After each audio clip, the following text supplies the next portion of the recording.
Welcome to Luca and Miguel. Enjoy the video.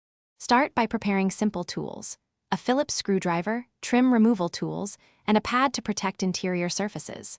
The Honda radio uses a 4-digit security code printed on the original manual card or retrievable from the radio's serial number. Locate any sticker in the glove box, trunk, or owner packet.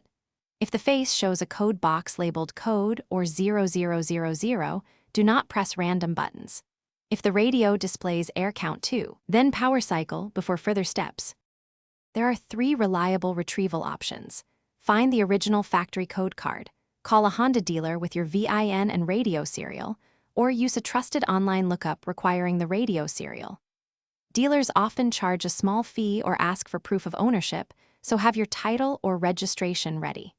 If the radio displays no serial, remove the unit gently with trim tools and 2 screws. Record the stamped serial on the rear housing. Never use random code generators of unknown origin. With the 4-digit code ready, turn the ignition to ACC.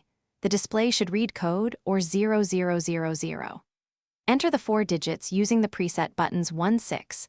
Press and hold each numbered button per prompts, or press a confirm key if shown. The unit will accept the code and return to normal audio within seconds. If you enter the wrong code 3 times, the radio may lock and require a 1-hour power-off timeout. Disconnecting the battery does not bypass this lock. After success, power cycle and... Thanks for watching and please subscribe. It's the best investment you'll ever make.